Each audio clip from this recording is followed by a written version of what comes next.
남편의 장례식 날 시아버지와 결혼을 발표한 며느리. 이 믿을 수 없는 사건 뒤에 숨겨진 진실에 온 마을이 경악했습니다. 그날 아침 담양의 하늘은 유난히 흐렸습니다. 비도 해도 없는 잿빛 하늘 아래 박치원 어르신 가문의 오래된 한옥은 장례식의 곡소리로 가득 차 있었습니다. 제단 위에는 혜인의 남편 박진우의 영정사진이 놓여 있었습니다. 갓 24이 된 그의 온화한 미소 옆으로 향연기가 피어올랐습니다.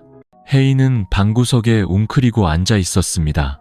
며칠 밤을 샌 탓에 얼굴은 창백했고 눈은 퀭했습니다. 그녀는 흰 소복을 입고 머리에는 상주 한 장을 차고 낡은 웨딩 사진을 품에 안고 있었습니다. 2년 남짓한 짧은 결혼 생활 끝에 남은 유일한 것이었습니다. 사람들의 눈에 혜인은 지난 1년간 병든 남편을 한마디 불평 없이 지극정성으로 간호한 헌신적인 아내였습니다. 발인을 준비하며 연불 소리가 울려 퍼지던 그때 누구도 예상치 못한 일이 벌어졌습니다. 혜인의 시아버지 박치원 씨가 사람들 앞으로 나섰습니다. 그 역시 흰 상복을 입고 있었지만 눈빛은 강철처럼 단단했고 목소리는 쉬었지만 무게감이 있었습니다. 저 박치원은 집안을 대표하여 중대 발표를 하나 하겠습니다. 오늘부터 저는 제 며느리인 서혜인을 아내로 맞이하겠습니다. 온 집안이 찬물을 끼얹은 듯 조용해졌습니다. 목탁 소리마저 뚝 그쳤습니다. 몇몇은 마른 하늘에 날벼락이라도 맞은 듯 비틀거리며 일어섰습니다. 박치원 씨의 형수인 김미숙 여사의 얼굴이 새하얗게 질렸습니다. 지금 제정신이에요? 누구요? 당신 아들 아내를, 며느리를 아내로 맞이하겠다고요? 그녀는 경악하며 소리쳤습니다. 하지만 박치원 씨는 태연했습니다. 그는 혜인에게 다가가 그녀를 일으켜 세웠습니다. 그녀는 돌처럼 굳어 있었습니다. 20살의 여인은 파랗게 질린 입술을 떨며 텅 빈 눈으로 허공을 응시했습니다. 눈물 한 방울도 어떤 반응도 거절의 말도 없었습니다. 혼례는 발인이 끝난 후 바로 진행될 것이요.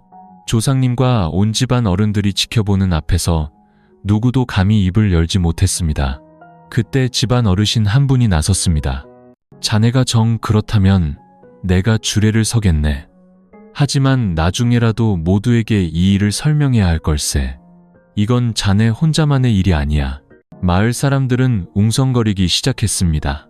어떤 이는 박치원 씨가 미쳤다고 수군거렸고 어떤 이는 분명 거대한 음모가 숨어 있을 거라고 확신했습니다.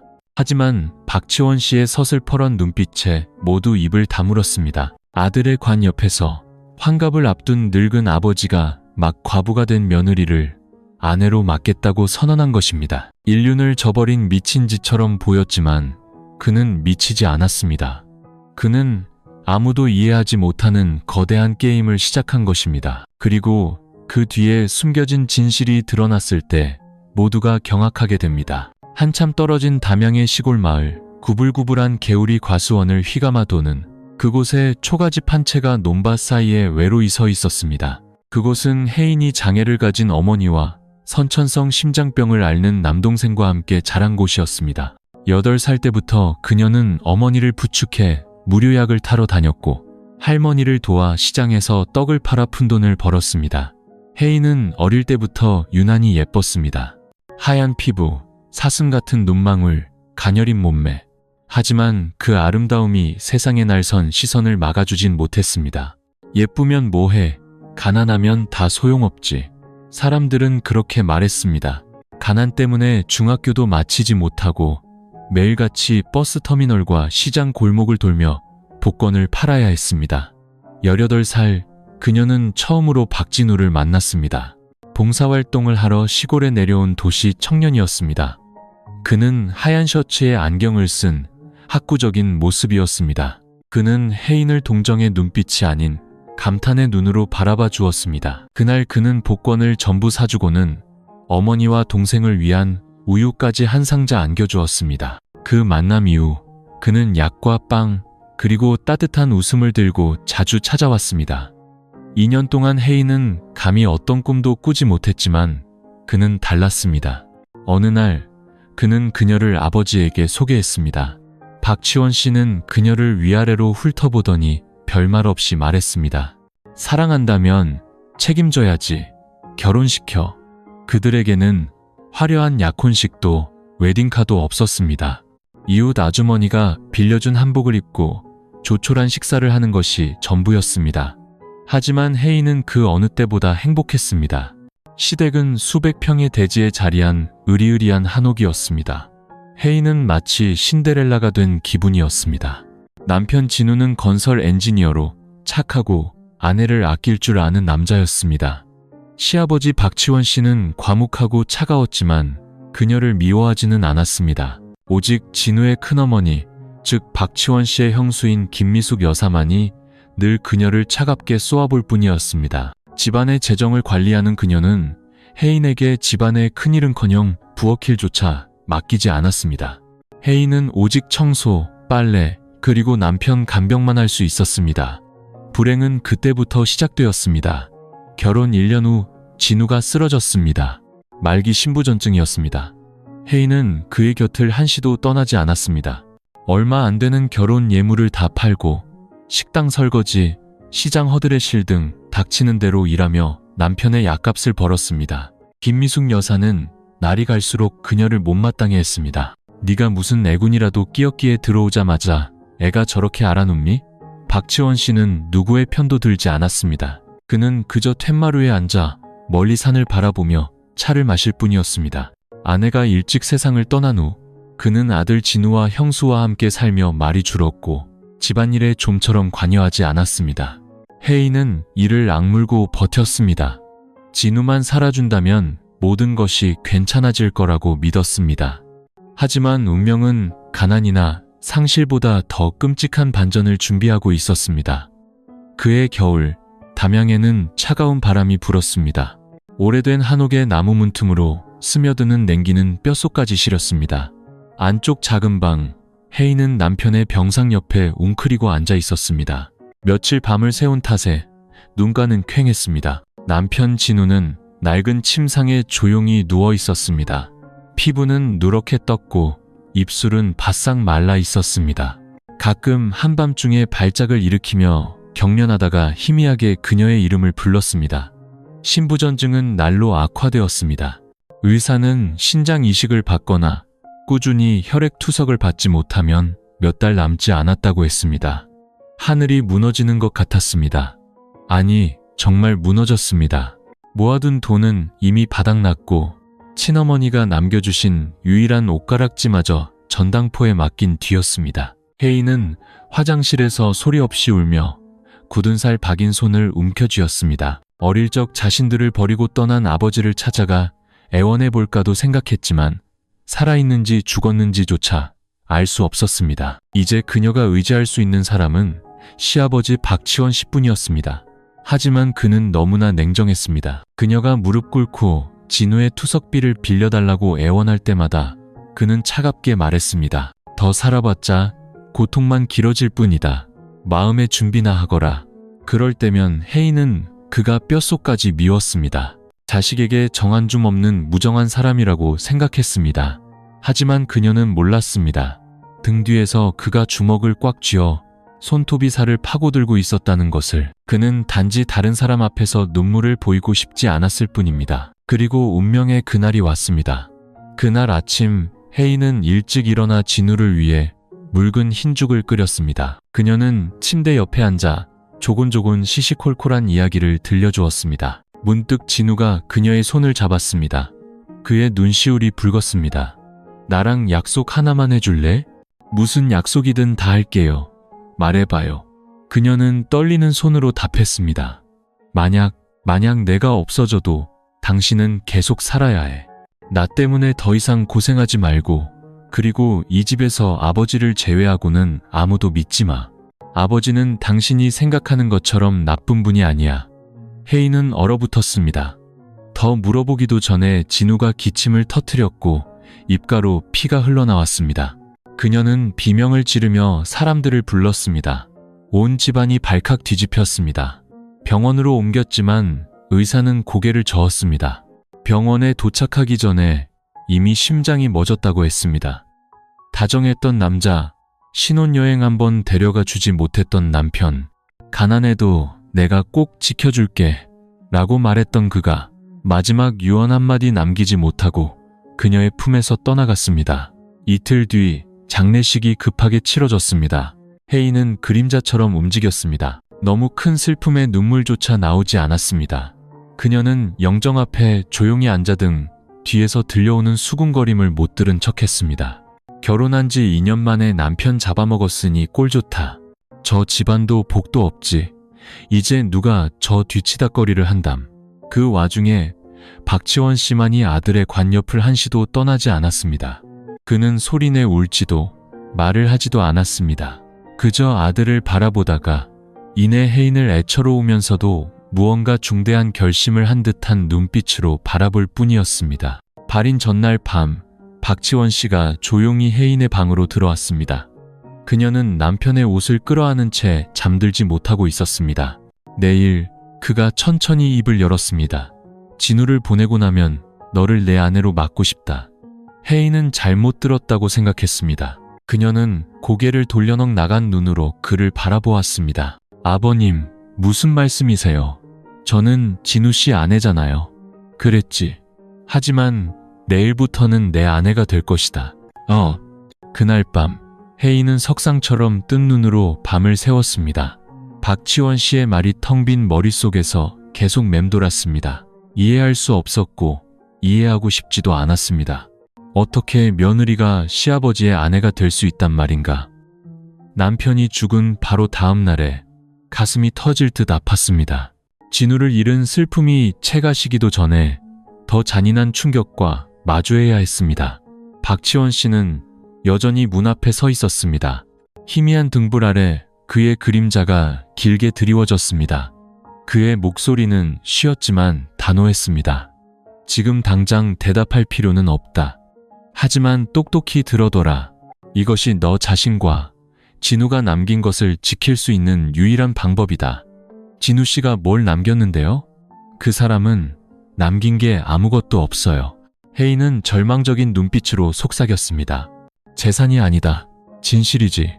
네가 만약 그 진실을 알게 되면 이 집에서 무사히 살아남지 못할 게다. 그녀는 박치원 씨를 뚫어지게 쳐다봤습니다. 처음으로 그가 두려워졌습니다. 그가 무서워서가 아니라 이 폭풍 속에서 너무나도 침착했기 때문입니다. 그의 눈빛은 마치 이 집의 모든 비밀을 꿰뚫어 보는 듯했고 아들의 죽음보다 더 큰 폭풍을 감추고 있는 듯했습니다. 다음 날 아침 혜인은 진우의 영정 옆에 앉아 있었습니다. 조문객들로 집은 북적였고 모두가 수군거렸습니다. 그녀를 동정하는 사람도 있었지만 대부분은 날카로운 눈초리로 그녀를 훑었습니다. 남편 잡아먹은 년이 이제 저 집에 눌러앉아 빌부터 살 작정인가? 김미숙 여사는 재단 근처에 서서 팔짱을 낀 채 경멸의 눈빛으로 혜인을 쏘아봤습니다. 진우가 죽은 후 그녀는 집안의 모든 권력을 손에 쥔 듯 행동했습니다. 심지어 박치원 씨조차 그녀에게 맞서지 못했습니다. 명목상 그녀는 남편이 살아있을 때부터 집안 재산을 관리해온 책임자였기 때문입니다.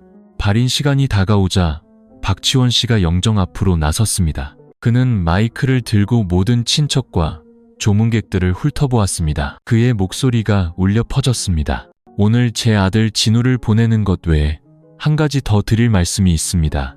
저 박치원은 서혜인을 제 아내로 정식으로 맞이하겠습니다. 이 장례식이 끝나는 대로 말입니다. 모든 사람들이 석고상처럼 굳었습니다. 몇몇은 휘청이며 뒤로 물러섰습니다. 김미숙 여사가 소리쳤습니다. 미쳤어요? 아들 장례식에서 며느리랑 결혼하다니? 공기는 얼어붙은 듯 무거웠습니다. 하지만 박치원 씨는 물러서지 않았습니다. 그는 혜인을 바라보며 부드러운 목소리로 말했습니다. 네가 원하지 않으면 강요하지 않겠다. 하지만 네가 진우를 믿는다면 진우가 나를 믿으라고 했던 말을 기억하거라. 혜인의 심장이 산산조각 나는 것 같았습니다. 그녀는 진우의 마지막 말을 떠올렸습니다. 아버지를 제외하고는 아무도 믿지 마. 왜 진우는 그런 말을 했을까? 대체 무엇이 숨겨져 있는 걸까? 그날 밤 혜인은 잠들지 못했습니다. 그녀는 남편의 영정 옆에 앉아 하염없이 눈물을 흘렸습니다. 자신이 거대한 장기판 위에 조리된 기분이었습니다. 한쪽에는 인륜과 도덕이, 다른 한쪽에는 정체 모를 거대한 위협이 도사리고 있었습니다. 새벽 3시, 그녀는 박지원 씨가 홀로 앉아있는 툇마루로 나갔습니다. 그녀는 무릎을 꿇고 조용히 말했습니다.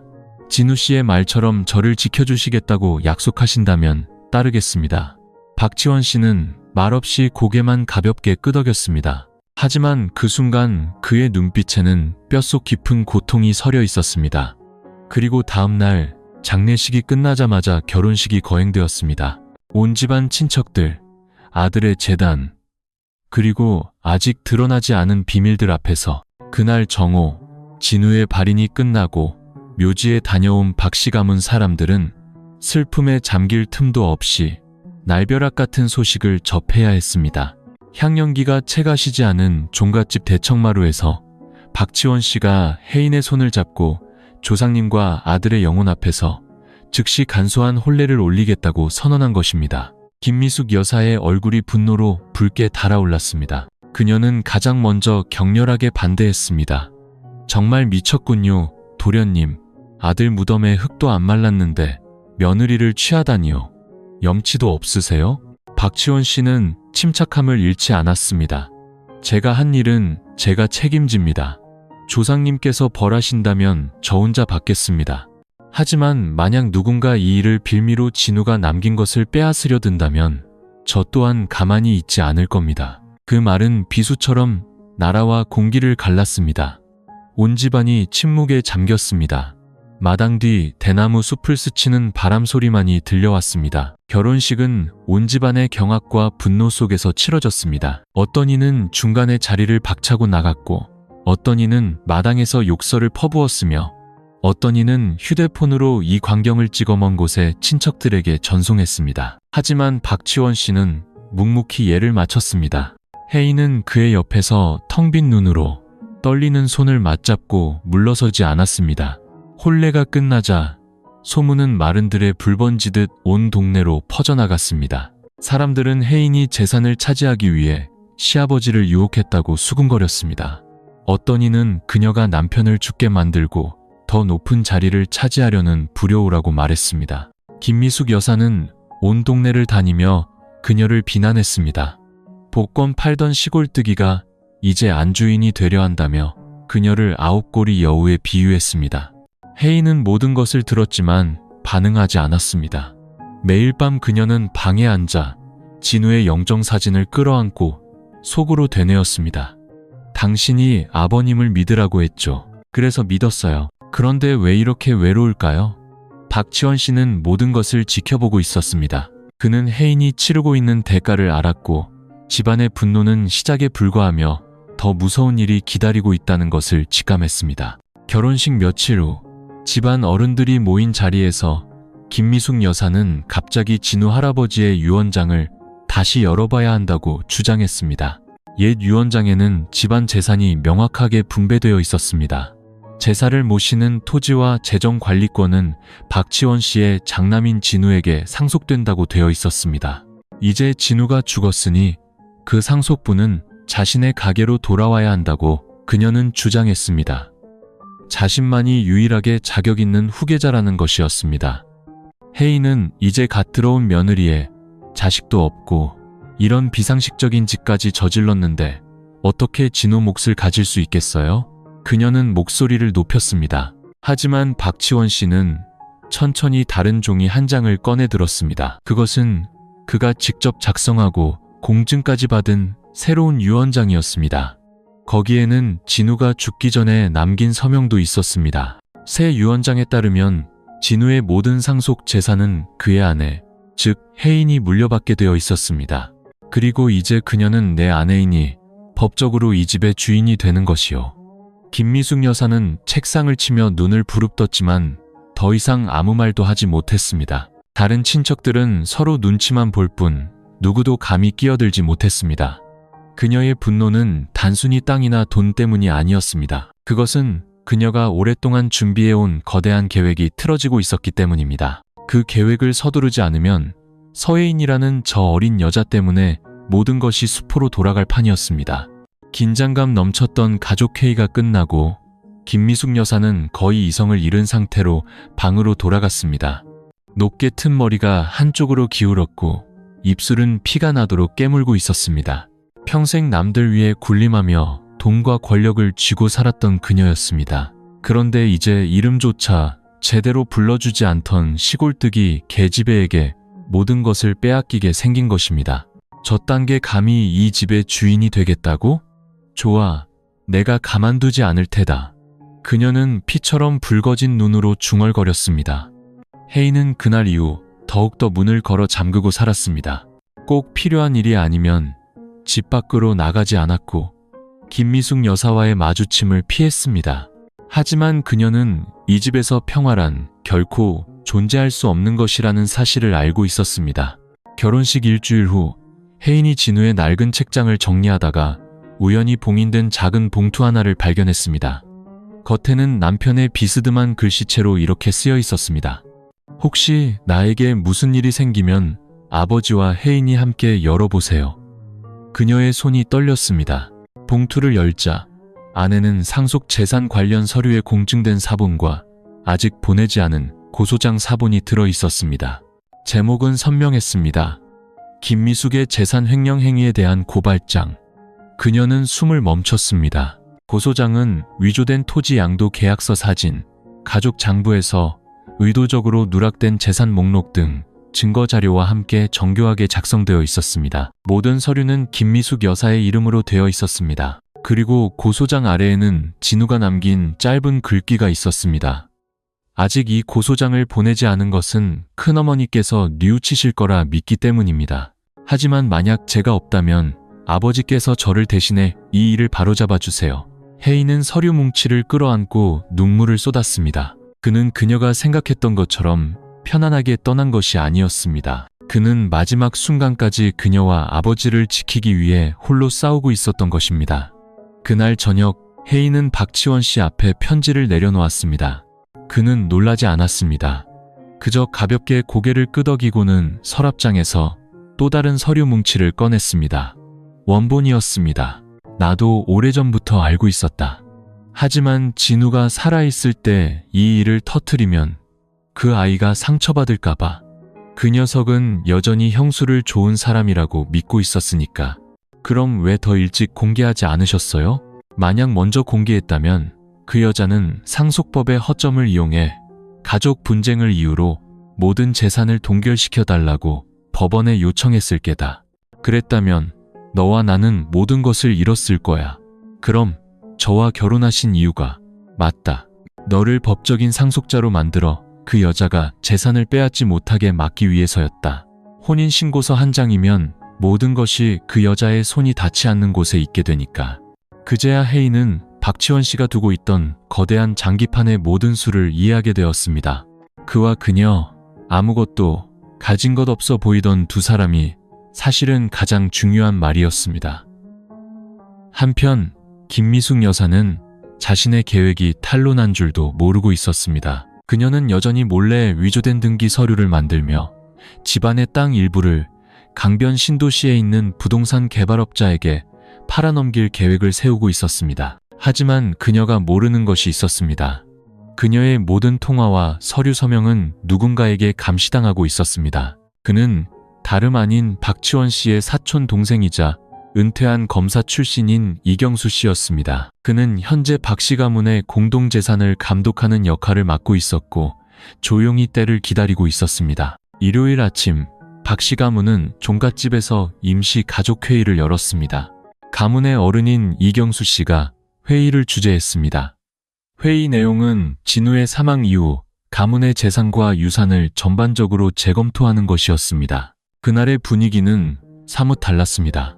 침묵하던 사람들이 다시 웅성거리기 시작했습니다. 박치원 씨와 혜인의 충격적인 결혼 이후 집안의 갈등이 수면 위로 떠오르고 있다는 것을 모두가 알고 있었습니다. 김미숙 여사는 붉은색 한복을 차려입고 나타났습니다. 그녀는 서류 뭉치를 든 채 거만한 미소를 지으며 대청으로 들어섰습니다. 저는 오늘 재산 분배 권한을 재확립하기 위해 왔습니다. 남편 잡아먹은 과부에 불과한 저 시골뜨기 계집애가 우리 박씨 가문의 땅을 차지하게 둘 수는 없습니다. 몇몇 사람이 고개를 끄덕이며 동조했습니다. 하지만 그녀의 말이 끝나기가 무섭게 이경수 씨가 손바닥으로 상을 내리쳤습니다. 할 말 다 했습니까? 이제는 제가 할 말이 있습니다. 그는 낡은 가방에서 두꺼운 서류 뭉치를 꺼내 모두의 앞에 던졌습니다. 이것은 박씨 가문의 재정을 대표한다고 자처하는 김미숙 씨가 지난 7년간 재산을 횡령해 온 증거입니다. 온 집안이 술렁거렸습니다. 횡령이라니요. 경수 씨, 사람을 모함하지 마세요. 김미숙 여사가 벌떡 일어섰습니다. 이경수 씨는 그녀를 쳐다보지도 않고 천천히 서류를 한 장씩 펼쳤습니다. 위조된 토지 양도 계약서, 위임장의 위조 서명, 박씨 가문 명의로 대출받았지만 돈은 가문 계좌로 들어오지 않은 대출 목록, 모든 것이 공증사무소에서 대조 확인을 마쳤고 증인의 서명까지 받아둔 상태였습니다. 그리고 이것은 김미숙 씨와 부동산 중개인의 만남을 녹음한 파일입니다. 그 안에서 그녀는 담양대교 근처의 논을 헐값에 팔아넘기고 약 2억 원을 따로 챙기기로 약속했습니다. 이경수 씨가 녹음 파일을 틀자 김미숙 여사의 목소리가 선명하게 울려 퍼졌습니다. 그냥 계약해요. 이 일은 내가 다 알아서 할 수 있어. 집안에 서류 볼 줄 아는 사람이 누가 있다고. 진우 녀석은 곧 죽을 거고 며느리는 멍청하고 시동생은 있으나 만화인데 뭘 걱정해. 분위기는 폭발 직전이었습니다. 김미숙 여사의 얼굴이 새하얗게 질렸습니다. 그녀를 편들던 사람들은 이제 시선을 피하며 수군거렸습니다. 그녀가 더듬거리며 부인하려 하자 이경수 씨가 말을 이었습니다. 아직 안 끝났습니다.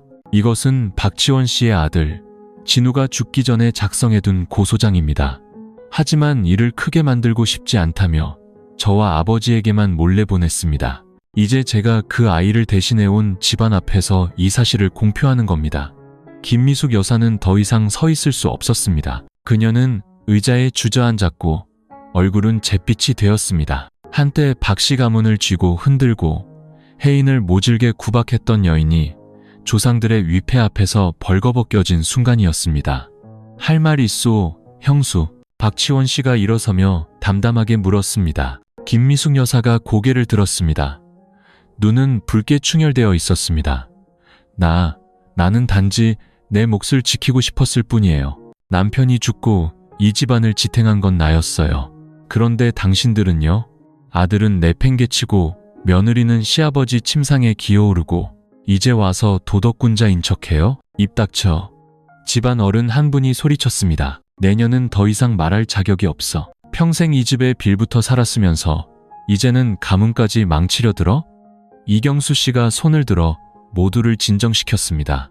그는 오늘부로 김미숙 여사의 재정관리 권한을 박탈하고 횡령한 금액을 모두 반환해야 한다고 선언했습니다. 모든 사항은 이미 경찰에 신고되었습니다. 우리 가문은 죄를 덮어주지 않습니다. 김미숙 여사는 바닥에 쓰러져 통곡했지만 이제 그녀의 곁에는 아무도 없었습니다. 혜인은 방구석에서 조용히 모든 것을 지켜보고 있었습니다. 마음속에 통쾌함은 없었습니다. 그저 마침내 진실이 밝혀졌다는 작은 안도감이 스쳐 지나갈 뿐이었습니다. 하지만 그녀는 이 싸움이 이제 시작이라는 것을 알았습니다. 사람의 마음속에는 배신보다 더 무서운 것들이 도사리고 있었기 때문입니다. 파란만장했던 가족회의가 끝나고 진실이 밝혀지면서 혜인은 한숨 돌릴 수 있을 거라 생각했습니다. 하지만 세상은 그리 간단하지 않았습니다. 기이한 결혼식에 대한 소문은 담양 일대에 계속해서 퍼져나갔습니다. 박지원 씨가 모든 것을 설명하고 법적으로도 문제가 없다고 했지만 사람들은 여전히 뒤에서 수군거렸습니다. 저 계집애 보통 내기가 아니야? 여우가 따로 없네. 아내였다가 딸이 되더니 이제 다시 아내라니. 정말 파렴치해. 시아버지랑 며느리가 결혼하다니 세상이 어떻게 되려고. 필시 늙은이랑 눈 맞아서 애라도 가진 게 틀림없어. 그렇지 않고서야 저렇게 서두를 리가 없다는 것이었습니다. 혜인이 시장에 가면 아무도 물건을 팔지 않았고 가게에 들르면 물건이 다 떨어졌다고 거짓말을 했습니다. 문 밖을 나서는 순간부터 사람들의 경멸 어린 시선과 들으라는 듯 크게 내뱉는 비아냥을 감수해야 했습니다. 그녀는 침묵했습니다. 반박하지도 변명하지도 않았습니다. 어느 날 오후 마당에서 잡초를 뽑고 있는데 이웃집 아이들이 서로 놀리는 소리가 들렸습니다. 너랑 안 놀아. 너는 할아버지랑 결혼한 혜인이 아줌마 같아. 가슴에 비수가 꽂혔습니다. 착하게만 살면 언젠가는 인정받을 수 있을 거라고 생각했습니다. 하지만 이제야 깨달았습니다. 어떤 편견의 그림자는 진실보다 훨씬 더 크다는 것을. 자신이 잘못한 것이 없고 이 기막힌 상황이 자신의 선택이 아니었음에도 세상 사람들 눈에 그녀는 여전히 인륜을 저버린 여자일 뿐이었습니다. 박치원 씨는 그 모든 것을 알고 있었습니다. 그는 혜인의 눈에 서린 침묵과 걸음걸이에 묻어나는 피로를 보았습니다. 그는 위로에 서툰 사람이었습니다. 평생을 강하게 명령하며 홀로 감내하는 데 익숙했습니다. 하지만 이번만큼은 그는 조용히 연못에서 연꽃을 꺾어 매일 아침 식탁 위에 올려놓았습니다. 소리 없는 격려였습니다. 어느 비 오는 저녁, 혜인은 거실에 앉아 마당으로 흘러내리는 빗줄기를 바라보다가 그에게 물었습니다. 아버님, 저와 결혼한 거 후회하지 않으세요? 차를 따르던 박치원 씨가 손을 멈추고 그녀를 한참 동안 바라보았습니다. 솔직히 말하면 후회한다. 하지만 너 때문이 아니라 이 세상 사람들 입이 너무 무서워서다. 너처럼 착한 아이가 고개 숙이고 살게 만들고 김미숙 같은 악한 자가 고개 쳐들고 살게 만들었으니 말이다. 그는 차를 따라 그녀에게 건넸습니다. 나는 모든 것을 가졌다가 모든 것을 잃어봤다. 이제 내가 지켜야 할 것은 명예가 아니라 옳은 것이다.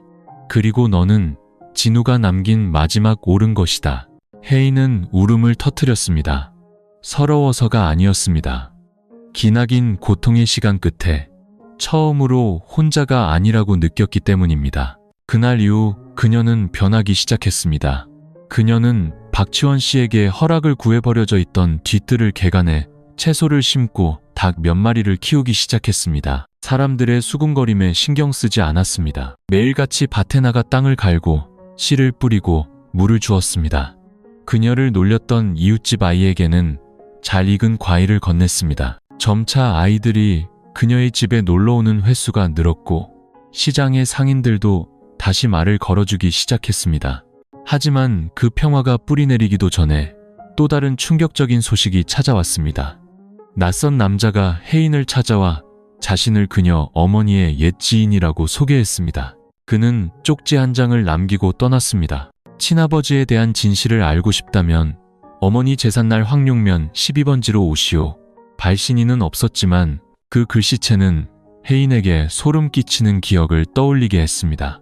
그것은 김미숙 여사가 자신의 방에 숨겨두었던 낡은 수첩의 글씨체와 똑같았습니다. 그의 어머니의 제삿날 추적추적 비가 내렸습니다. 그녀는 방 안쪽에 마련된 임시제단 앞에 향을 피웠습니다. 평생을 작은 개울가에서 말없이 살았던 깡마른 어머니가 빛바랜 사진 속에서 온화한 눈빛으로 그녀를 바라보고 있었습니다.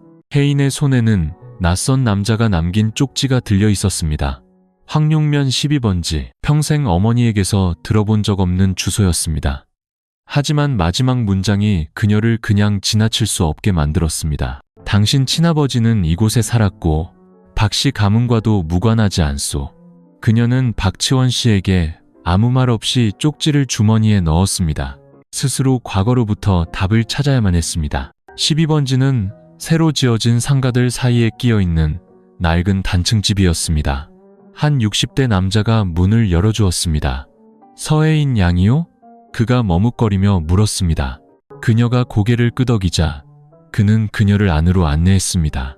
그는 따뜻한 차 한 잔을 내어주고는 먼지 쌓인 나무 상자를 꺼냈습니다. 그대 아버지는 박치원 씨의 친동생이었소. 혜인은 숨을 멈췄습니다. 그는 계속해서 이야기를 이어갔습니다. 오래전 박씨 가문에는 두 아들이 있었지. 장남인 치원과 차남인 태진. 치원 씨는 가업을 잇기로 되어 있었고 동생인 태진 씨는 성격이 자유분방했는데 집안에서 반대하는 여자와 사랑에 빠졌소. 그게 바로 혜인 양의 어머니였지. 크게 다툰 후 태진 씨는 집을 나가버렸소. 그들은 가난 속에서 서로를 의지하며 살았습니다. 혜인이 태어난 후 태진 씨는 가족에게 누를 끼칠까봐 감히 돌아가지 못하고 막노동을 전전했습니다. 그러다 공사 현장 사고로 세상을 떠났고 혜인의 어머니는 아이를 데리고 고향으로 돌아와 평생을 남편에 대해 입을 열지 않고 조용히 살았던 것입니다. 그분이 박지원 씨를 찾아간 적이 있었지만 그는 만나주지 않았소. 동생에 대한 원망 때문이었는지 아니면 다른 무언가가 두려웠기 때문이었는지 혜인은 온몸에 피가 빠져나가는 듯 했습니다. 뿌리 없는 나무인 줄 알았던 자신이 사실은 박지원 씨의 친조카이자 박씨 가문의 피를 이은 혈육이었던 것입니다. 자네 아버지 이름은 박태진이요. 죽기 전에 자네에게 이 편지를 남겼지. 내가 보관하고 있다가 이제야 전해주오. 누렇게 바랜 종이 위에는 삐뚤빼뚤한 글씨가 쓰여 있었습니다. 혜인아, 네가 이 편지를 읽을 때쯤이면 아빠는 세상에 없겠구나. 형님을 원망하지 마라. 그분은 가문의 전통 때문에 많은 압박을 받았지만 언젠가는 너를 받아주실 거라 믿는다. 집으로 돌아오는 길, 혜인은 편지를 가슴에 꼭 껴안았습니다. 슬픔, 분노, 감사, 그리고 혼란이 뒤섞였습니다.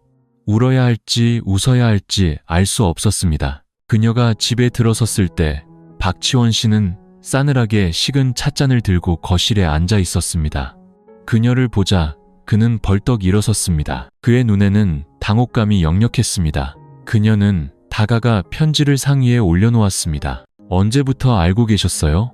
박지원 씨는 한참 동안 침묵하다가 나지막이 대답했습니다. 진우가 너와 결혼하기 전부터 알고 있었다. 그런데 왜 침묵하셨어요? 내가 내 동생을 외면했기 때문이다. 만약 그때 내가 너를 인정했다면 진우가 감히 너와 결혼하지 못했을까봐 두려웠다. 그땐 그 녀석이 이미 너를 너무나 많이 사랑하고 있었으니까. 혜인은 할 말을 잃었습니다. 수년간 그녀는 자신의 혈육이 사는 집에서 타인으로 살아왔습니다. 며느리로, 그리고 시아버지의 아내로, 그리고 이제 그 남자의 친조카로. 얽히고 설킨 운명이었지만 적어도 이제 그녀는 자신이 고아가 아니라는 것을 알았습니다. 재단 위 영정사진 속에서 진우는 여전히 웃고 있었습니다. 그녀는 속으로 물었습니다. 당신도 처음부터 알고 있었죠? 그래서 아버지와 당신 두 사람 모두 어떻게든 나를 곁에 남겨두고 싶었던 거군요. 혜인의 눈빛이 변하기 시작했습니다. 더 이상 두려움에 떨지도 고개를 숙이지도 않았습니다. 그녀는 이제 이 집에서 더 이상 그림자로 살지 않겠다고 다짐했습니다. 충격적인 결혼식이 있은 지 한 달쯤 지나 박씨 가문은 겉으로는 평온을 되찾은 듯 보였습니다. 혜인은 뒤뜰에 작은 텃밭을 가꾸고 박지원 씨의 장부 정리를 도우며 조용히 지냈습니다. 하지만 모든 것이 이대로 잠잠해질 리 없었습니다. 그날 오후 낯선 남자가 대문 앞에 나타났습니다. 30대 초반으로 보이는 그는 군인 출신인 듯 다부진 체격에 짧은 머리를 하고 있었습니다. 그의 눈에는 슬픔과 분노, 복잡한 감정이 뒤섞여 있었습니다. 혹시 박지원 어르신 댁이 맞습니까? 그가 물었습니다. 일하는 아주머니가 고개를 끄덕이자 혜인이 안에서 나왔다. 그녀는 남자를 보고 걸음을 멈췄습니다. 낯이 익었습니다. 혹시 민준 씨? 남자가 고개를 끄덕였습니다. 진우 씨 대학 동기셨죠? 네, 기숙사에서 3년간 함께 지냈습니다. 졸업 후에 외국에 나갔다가 며칠 전에 막 귀국했습니다. 강민주는 배낭에서 액정이 깨진 휴대폰을 꺼내 혜인에게 건넸습니다. 진우의 옛날 휴대폰입니다. 죽기 전에 저에게 녹음 파일을 보냈는데 제가 너무 늦게 돌아왔습니다. 혜인의 손이 떨렸습니다. 그녀는 확인을 구하는 눈빛으로 민준을 바라봤습니다. 진우가 무슨 말을 했는지 들어보시겠어요? 혜인이 고개를 끄덕이자 민준은 녹음 파일을 재생했습니다. 지지직거리는 소음 사이로 진우의 희미한 목소리가 들려왔습니다. 민준아, 이걸 듣고 있다면 난 이미 없겠지.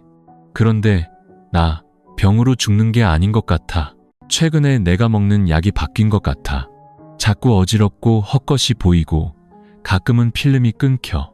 누가 내 음식이나 약에 뭔가를 탄 것 같아. 이 일 좀 알아봐줘. 하지만 혜인이에겐 절대 말하지 마. 그 사람이 다칠까봐 무서워. 혜인은 그 자리에 얼어붙었습니다. 그녀는 겁에 질려 뒷걸음질 쳤습니다. 이미 가라앉았다고 생각했던 모든 고통이 다시 해일처럼 밀려왔습니다. 정말 이게 진우 씨 목소리 맞아요? 그녀는 갈라지는 목소리로 물었습니다. 맹세합니다. 제가 그 녀석 목소리를 모를 리가 없어요. 그리고 죽기 2주 전에는 자기가 매일 먹는 약 사진을 찍어서 보내주기도 했습니다. 그중 몇몇은 의사가 처방해준 약이 아니었어요. 혜인은 계단에 주저앉았습니다. 머릿속이 아찔했습니다. 진우의 죽음은 단순한 병사가 아니었습니다. 누군가 그의 죽음을 원했을지도 모릅니다. 그녀는 민준의 눈을 바라봤습니다. 그가 심각한 표정으로 말을 이었습니다. 진우는 꼼꼼한 성격이라 늘 약을 확인하고 먹었어요. 하지만 마지막에는 정신이 흐릿해져서 의식을 잃는 일이 잦았다고 했습니다. 한 번은 잠꼬대로 그 여자는 우리 식구가 아니라서 다들 없애려고 한다는 말도 했다고 합니다.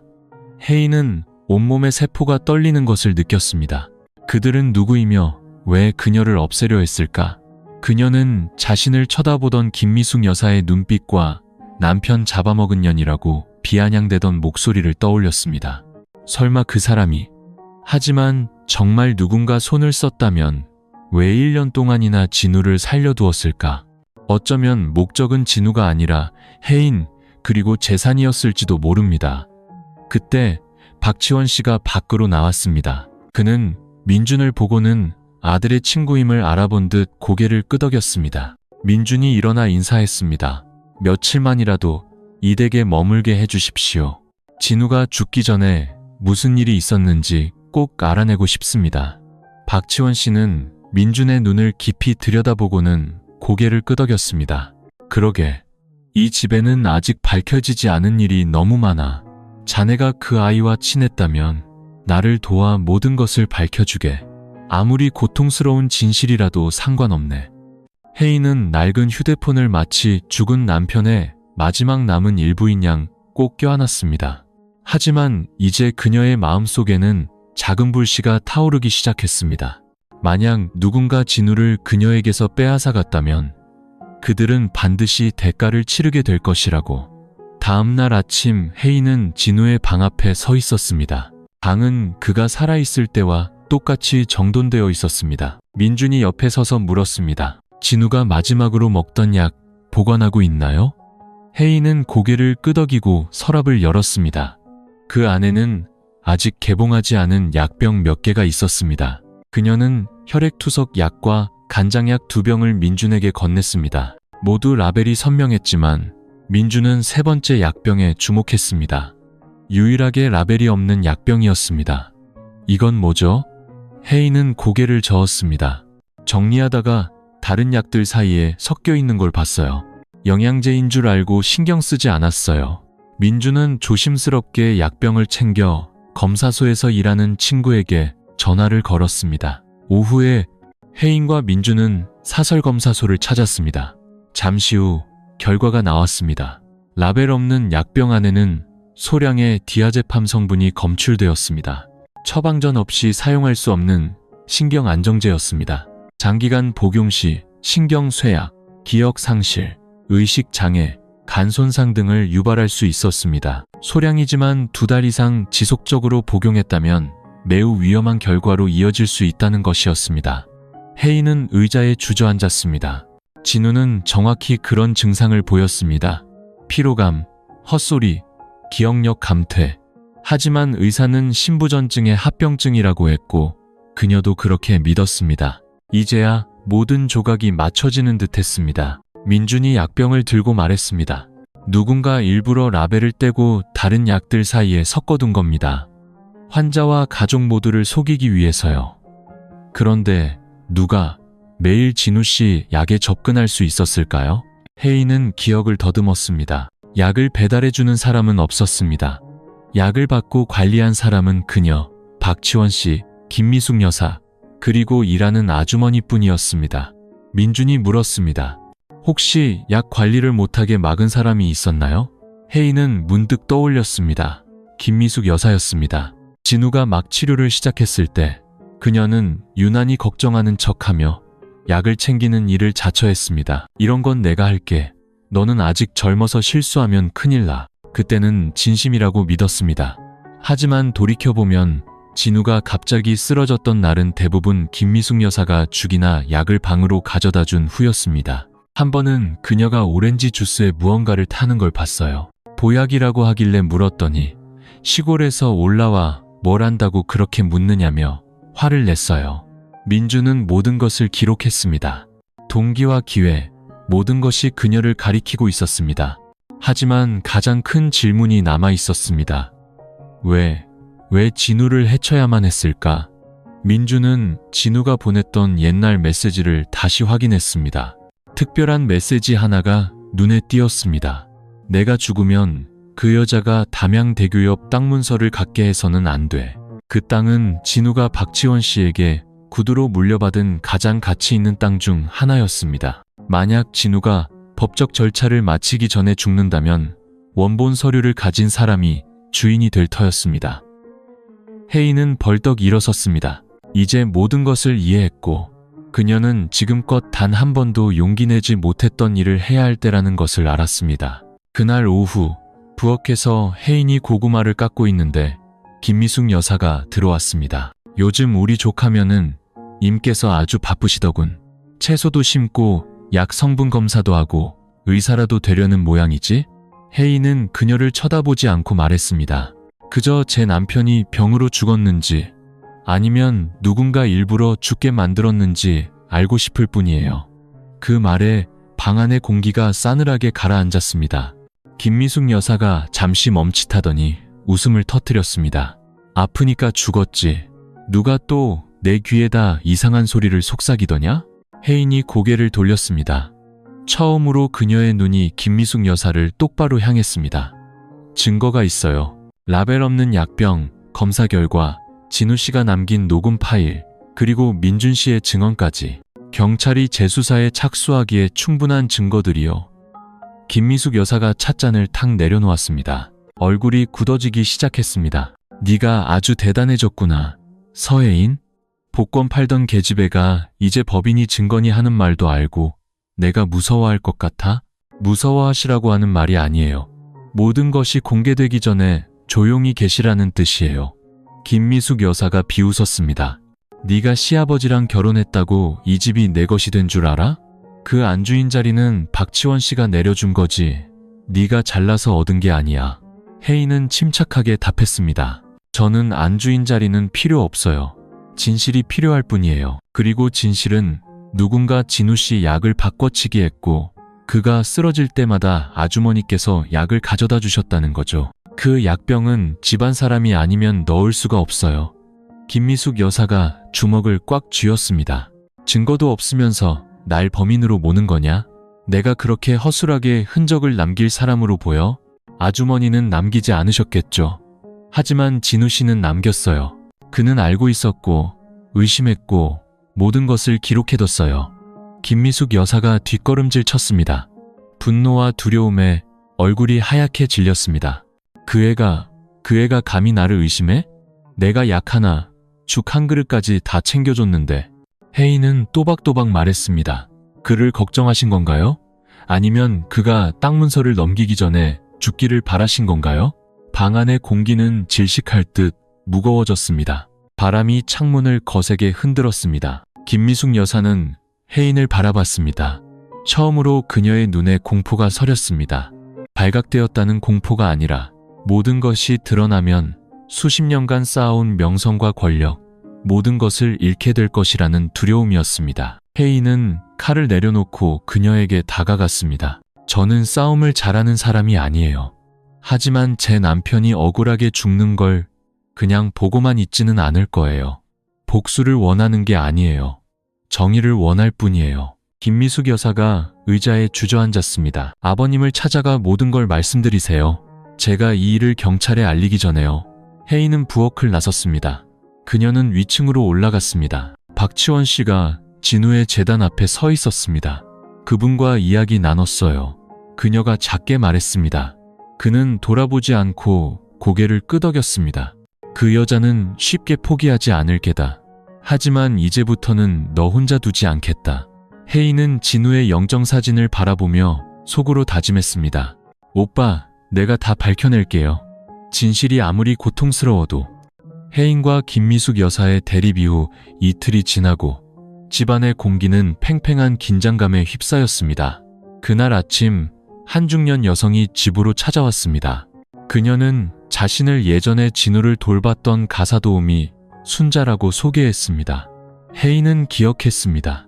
그녀는 혜인이 오기 전에 일하다가 진우의 병이 심해지기 전에 그만뒀던 사람이었습니다. 김미숙 여사가 그녀를 데리고 온 것이었습니다.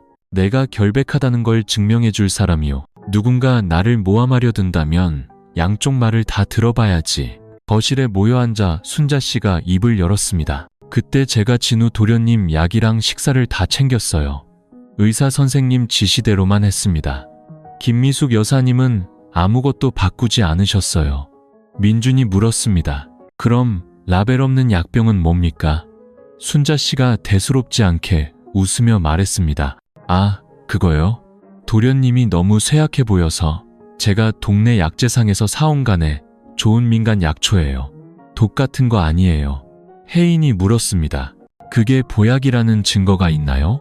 증거는 없지만 제 모든 걸 걸고 맹세할 수 있어요. 전 도련님을 해치지 않았어요.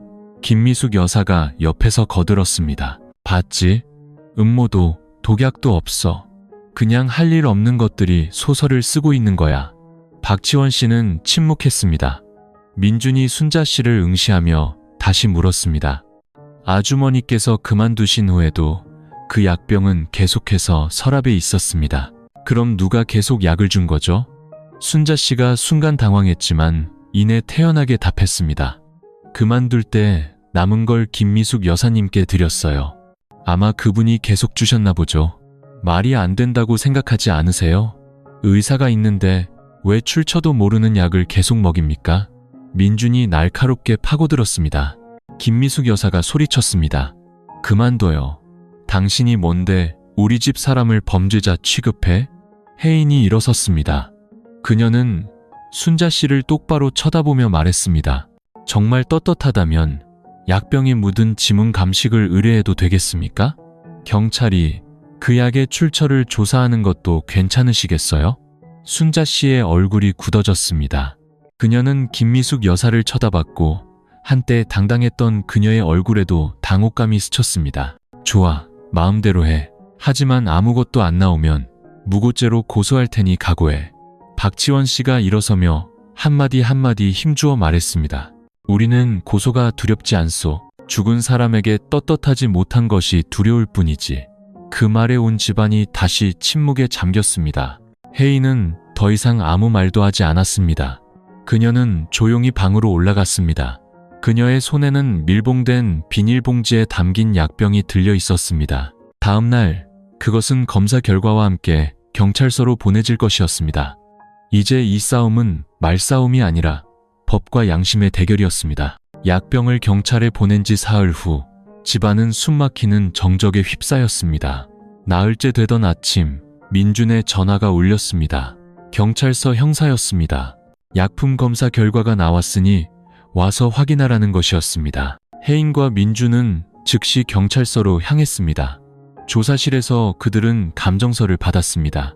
약병에서는 디아제팜 성분이 검출되었고 30일 이상 복용 시 심각한 신체 손상을 유발할 수 있다는 내용이 적혀 있었습니다. 그리고 결정적으로 약병의 지문은 두 사람의 것으로 나왔습니다. 하나는 김미숙 여사의 것, 다른 하나는 가사도우미 순자 씨의 것이었습니다.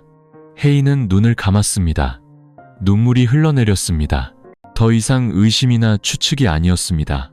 이것은 명백한 과학적, 법적 증거였습니다.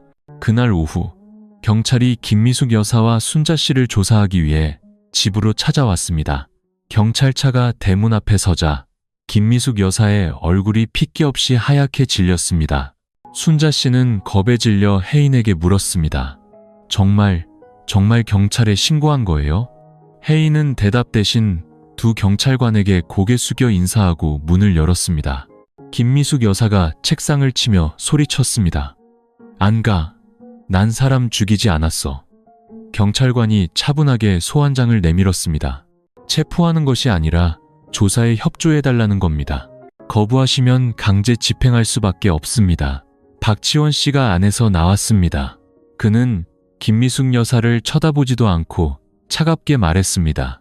가시오, 형수, 가서 사실대로 말하시오. 죄 지은 자는 조상님도 보호해주지 않으시니까. 김미숙 여사는 그 자리에 얼어붙었습니다. 경찰차가 떠나자 온 동네 사람들이 몰려나와 구경했습니다. 한때 종갓집의 안주인으로 군림하던 그녀가 죄인처럼 차에 오르는 모습을. 그날 밤 박치원 씨는 툇마루에 오랫동안 앉아 있었습니다. 혜인이 다가가 따뜻한 차를 건넸습니다. 죄송해요, 아버님. 일이 이렇게까지 커져서. 그가 고개를 저었습니다. 아니다. 네가 옳은 일을 한 거다. 진실은 밝혀져야 해. 그래야 진우도 편히 눈을 감을 수 있을 테니. 김미숙 여사님이 계속 부인할까봐 걱정돼요. 아무리 교활해도 법을 이길 수는 없고 조상님의 눈을 피할 수도 없다. 박치원 씨는 재단을 바라보았습니다. 영정 사진 속 진우가 온화하게 웃고 있었습니다. 다음 날 김미숙 여사가 모든 혐의를 부인하고 모든 책임을 순자 씨에게 떠넘겼다는 소식이 들려왔습니다. 하지만 혜인은 이것이 시작일 뿐이라는 것을 알았습니다. 궁지에 몰린 여우는 살아남기 위해 누구든 물어뜯을 것이기 때문입니다. 조사받은 지 사흘 만에 김미숙 여사가 증거 불충분으로 풀려났다는 소식이 전해졌습니다. 혜인은 이것이 끝이 아니라 새로운 싸움의 시작임을 직감했습니다. 그녀가 돌아온 날 저녁, 집안의 공기는 싸늘했습니다. 그녀는 혜인을 보고 비웃었습니다. 네가 나를 궁지에 몰아넣으면 끝날 줄 알았어? 내가 이따위 계집애한테 당하고 살 것 같아? 혜인이 차분하게 답했습니다. 모든 것은 수사기관이 판단할 문제입니다. 증거? 내가 약을 넣는 걸 본 사람이라도 있어? 다 추측일 뿐이지. 추측만으로는 사람을 감옥에 못 보내. 혜인은 침묵했습니다. 그녀가 말을 이었습니다. 똑똑히 알아도 이 집에는 아직도 내 편이 있어. 넌 시아버지랑 결혼해서 안주인 행세나 하고 있지만 세상 사람들은 여전히 널 더러운 쓰레기 취급해. 그 말은 비수 같았지만 혜인은 더 이상 상처받지 않았습니다. 그날 밤 혜인은 사건 일지를 정리하고 있었습니다. 그때 누군가 문을 두드렸습니다. 순자 씨가 구속된 후 임시로 고용된 가사도우미 현주 씨였습니다. 아가씨, 제가 무서운 걸 들어서요. 무슨 일인데요? 오늘 김미숙 여사님 방을 청소하다가 몰래 통화하시는 걸 들었어요. 옛날 일로는 부족해. 새로운 걸로 엮어야지. 강민준이랑 서혜인, 그 두 놈을 다른 죄로 묶어야 해. 라고 적는 걸 봤어요. 혜인은 얼어붙었습니다. 그녀는 즉시 민준을 불렀습니다. 두 사람은 밤새 진우가 남긴 자료들을 다시 검토했습니다. 그 여자가 우리를 증거 위조나 절도 같은 다른 죄로 엮으려 할 겁니다. 민준이 말했습니다. 아니면 더 나쁜 짓도 꾸밀 수 있어요. 다음 날 예상대로 경찰이 혜인과 민준을 불렀습니다. 김미숙 여사가 두 사람이 박치원 씨의 서류함을 훔치려 했다고 신고한 것이었습니다. 혜인은 조사관 앞에서 침착하게 준비해둔 USB를 꺼냈습니다. 거기에는 약병 사진, 검사 결과, 그리고 현주 씨의 증언 녹취 파일이 담겨 있었습니다. 그분이 저를 모함할 것을 대비해 미리 준비해 두었습니다. 조사관이 고개를 끄덕였습니다. 알고 있습니다. 하지만 절차는 밟아야 합니다. 조사실 밖에서 김미숙 여사는 승리의 미소를 짓고 있었습니다. 그녀는 자신이 짜놓은 판이 뒤집히기 직전이라는 것을 아직 모르고 있었습니다. 경찰서에서 돌아온 그날 밤, 혜인은 조용히 한 사람에게 전화를 걸었습니다. 순자 씨의 오랜 친구이자 지금은 시골에서 작은 약재상을 하는 김민정이라는 여인이었습니다. 혜인은 며칠 전 그녀를 우연히 만났고 순자 씨의 이야기를 꺼내자 그녀가 의미심장한 말을 했던 것을 기억해냈습니다. 진실을 알고 싶으면 저녁 7시에 가게 뒤로 혼자 와요. 다음 날 혜인과 민주는 약재상을 찾아갔습니다. 민정 씨는 낡은 장부와 작은 메모리 카드 하나를 내밀었습니다. 이건 작년에 순자 씨가 담양 사는 환자에게 보낼 약이라며 사간 기록이에요. 신경안정제를 달라고 했죠. 그녀가 메모리 카드를 가리켰습니다. 그리고 이건 가게 CCTV 영상이에요. 원래는 도둑 방지용이었는데 김미숙 씨가 순자 씨와 함께 와서 직접 약을 고르고 돈을 건네는 장면이 찍혔어요. 영수증에는 순자 씨 이름만 적어달라고 신신당부했죠. 혜인이 물었습니다. 증인으로 서주실 수 있나요? 네. 진우 군은 착한 청년이었어요. 억울하게 죽게 둘 수는 없죠. 그날 오후 혜인과 민주는 모든 자료를 경찰에 제출했습니다. CCTV 영상과 민정 씨의 증언은 결정적인 증거가 되었습니다. 이틀 후 경찰은 김미숙 여사를 살인 교사 혐의로 긴급 체포했습니다. 이번에 그녀는 끌려가며 소리쳤습니다. 내년이 감히 나를 함정에 빠뜨려.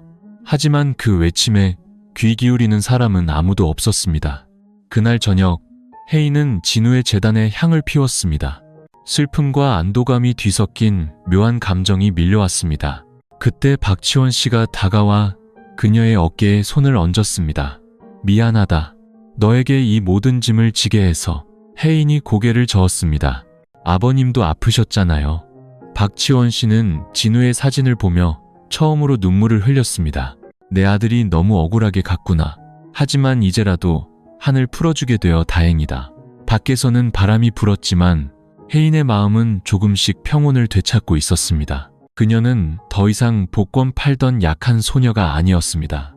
이제 그녀는 정의와 강인함을 손에 쥔 사람이 되어 있었습니다. 김미숙 여사가 구속된 지 일주일 후 혜인은 여전히 진우에 대한 풀리지 않는 무언가가 남아있다고 느꼈습니다. 그러던 어느 날 박치원 씨가 낡은 나무 상자 하나를 들고 그녀를 불렀습니다. 진우 방 깊숙한 곳에서 찾았다. 네가 열어보는 게 맞을 것 같구나. 상자 안에는 서류철과 낡은 일기장이 들어있었습니다. 서류는 진우가 죽기 3개월 전에 작성한 유언장이었습니다. 집안 사람들은 아무도 모르는 화순의 땅을 혜인에게 남긴다는 내용이었습니다. 하지만 혜인을 무너지게 한 것은 일기장이었습니다. 거기에는 병세가 악화되는 과정, 고통, 그리고 누군가 자신을 죽이려 한다는 의심과 공포가 고스란히 적혀 있었습니다. 마지막 장에 이렇게 쓰여 있었습니다. 혜인아, 이걸 읽고 있다면 난 없겠지. 미안해. 하지만 당신은 강하게 살아갈 거라 믿어. 화순의 그 땅은 내가 아르바이트해서 모은 돈으로 산 거야. 그곳에 작은 집을 짓고 연못도 파고 당신과 평화롭게 살고 싶었어. 그 꿈 아무에게도 빼앗기지 마. 그건 내가 당신에게 주고 싶었던 유일한 안식처니까. 혜인은 통곡했습니다. 모든 증오와 복수 속에서도 한 남자의 이토록 순수하고 깊은 사랑이 숨쉬고 있었던 것입니다. 다음 날 혜인은 그 땅을 찾아갔습니다. 강가에 위치한 풀만 무성한 황무지였습니다. 하지만 혜인에게 그곳은 한 사람의 사랑과 기억이 담긴 온 세상이었습니다. 진우 씨, 당신이 남긴 이 꿈 헛되게 하지 않을게요. 나 열심히 살아볼게요. 민주는 옆에서 조용히 고개를 숙였습니다. 세상을 떠난 한 영혼에게 보내는 마지막 인사였습니다.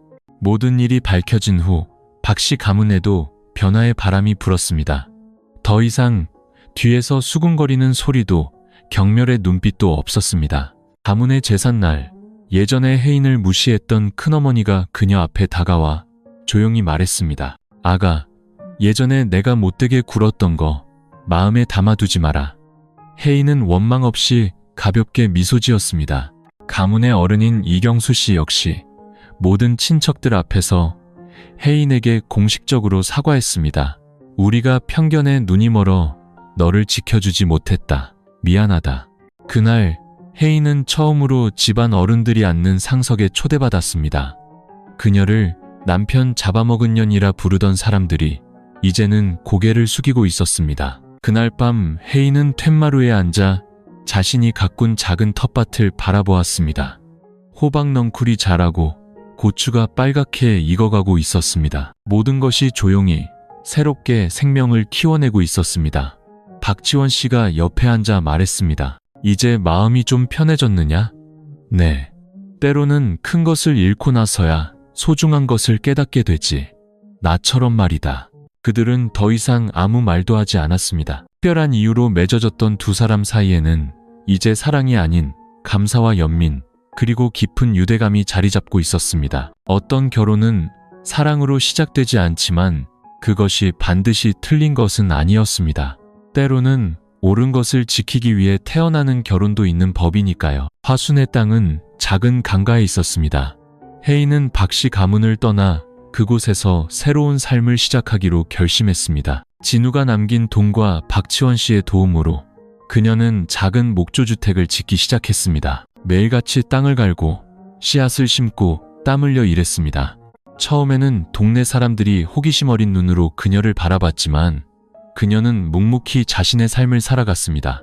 그러던 어느 날 지역 농업기술센터에서 나온 사람들이 그녀의 텃밭을 방문했습니다. 그녀가 화학 비료 없이 친환경 농법으로 채소를 키우는 것을 보고 감탄했습니다. 그중 한 명인 민호라는 농업기술자의 도움으로 혜인은 자신의 채소를 온라인으로 판매할 기회를 얻게 되었습니다. 작은 텃밭은 점점 커졌고 혼자 살던 집은 동네 아주머니들에게 농사기술을 가르쳐주는 작은 교실이 되었습니다. 민호 씨는 40대 초반의 과묵하고 성실한 남자였습니다.